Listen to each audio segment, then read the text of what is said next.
Welcome to this Git and GitHub crash course in Telugu. So, ఈ crash course లోపల మీరేమేమి నేర్చుకోబోతున్నారంటే, అసలు Git అంటే ఏంటి? గిట్‌హబ్ అంటే ఏంటి? అసలు గిట్ అండ్ గిట్‌హబ్ ఎందుకు యూజ్ చేయాలి అని నేర్చుకోబోతున్నారండి. సో, ఇవన్నిటిని నేను గిట్ అండ్ గిట్‌హబ్ టూల్స్‌ని యూజ్ చేసి నీట్‌గా ఎక్స్‌ప్లెయిన్ చేయబోతున్నాను. ఫస్ట్ వచ్చేసి కాన్సెప్ట్స్ ఎక్స్‌ప్లెయిన్ చేస్తానండి.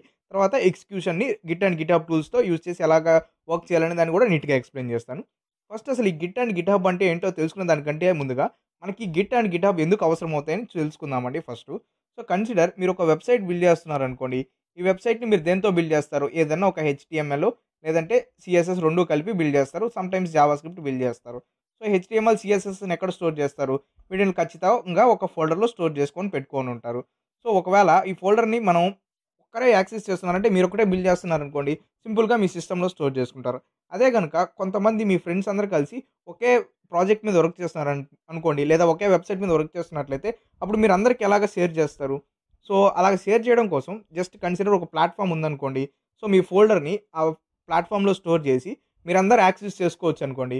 సో, అట్లాంటి ప్లాట్‌ఫార్మే గిట్‌హబ్ అనమాట. సో, మీ దగ్గర ఒక ఫోల్డర్ ఉంటుంది. ఆ ఫోల్డర్‌ని మీరేం చేయొచ్చంటే గిట్‌హబ్ లోపల స్టోర్ చేయొచ్చనమాట. సో, గిట్‌హబ్ లోపల స్టోర్ చేసుకున్న తర్వాత దాన్ని మీ ఫ్రెండ్స్ అందరూ షేర్ చేసుకోవాలిగా. ఆ షేర్ చేసుకోవడం కోసం ఉండే ఒక థింగే గిట్ అనమాట. ఈ గిట్ అంటే ఏంటంటే వెర్షన్ కంట్రోల్ సాఫ్ట్‌వేర్ అంటారనమాట. సో, కన్సిడర్ మీరు బిల్డ్ చేసిన ప్రాజెక్ట్ మీరొక్కటే యాక్సెస్ చేసుకోవాలిగా. సో, ఈ గిట్ ఏం చేస్తుందంటే పర్మిషన్స్‌ని మేనేజ్ చేస్తుంది. సో, మేనేజర్స్ పర్మిషన్స్ అనమాట. సో, ఎవరెవరు ఈ ఫైల్స్‌ని యాక్సెస్ చేయాలి అన్నదాన్ని మెయింటైన్ చేస్తుంది. నెక్స్ట్ వచ్చేసి దీన్ని వెర్షన్ కంట్రోల్ కూడా అంటామనమాట.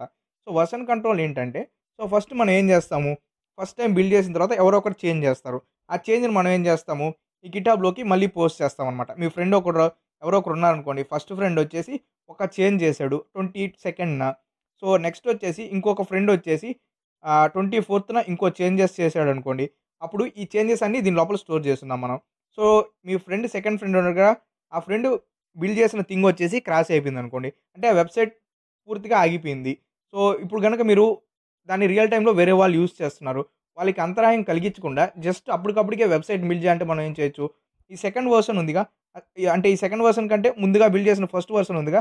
దీన్ని చేంజ్ చేస్తే సరిపోతుందిగా. అప్పుడు మీరేం చేయొచ్చంటే గిట్‌హబ్ లోపల ఉన్న ఈ గిట్‌హబ్ లోపల వెర్షన్ 1, వెర్షన్ 2, వెర్షన్ 3 మీరు ఎన్ని వెర్షన్స్ అయితే బిల్డ్ చేసుంటారో వాటన్నిటిని స్టోర్ చేసుకుంటుందనమాట. సో, నెక్స్ట్ మీరు ఈ గిట్‌ని యూజ్ చేసి ఈ వెర్షన్‌ని రిమూవ్ చేసేసి మీ సెకండ్ ఫ్రెండ్ క్రియేట్ చేసిన వెర్షన్ రిమూవ్ చేసేసి మళ్ళీ మీ ఫస్ట్ ఫ్రెండ్ అయితే ఏదైతే బిల్డ్ చేసి ఉంటాడో కన్సిడర్ వెర్షన్ 1 అనుకోండి అది. ఆ వెర్షన్ 1 పెట్టారంటే మళ్ళీ వెబ్‌సైట్ రన్ అవుతుందనమాట. సో, సింపుల్‌గా చెప్పుకోవాలంటే గిట్ అంటే ఏంటంటే ఒక version control software.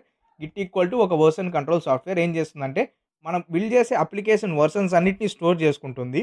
So, store చేసుకున్న వాటిల్ని మేనేజ్ చేయడానికి ఉపయోగపడుతుందనమాట. సో, గిట్‌హబ్ అంటే ఏంటంటే ఇక్కడ క్రియేట్ చేసే వెర్షన్స్ అన్నీ ఉంటాయిగా. వాటిల్ని స్టోర్ చేసుకునే ఒక ప్లాట్‌ఫార్మ్ అనమాట. సో, ఈ వెర్షన్స్ అన్నిటిని గిట్‌హబ్‌లో స్టోర్ చేస్తాము. ఈ వెర్షన్స్‌ని మేనేజ్ చేయాలంటే గిట్ యూజ్ చేయాలనమాట. సో, ఇదండి గిట్ అంటే ఏంటి? గిట్‌హబ్ అంటే ఏంటనేది.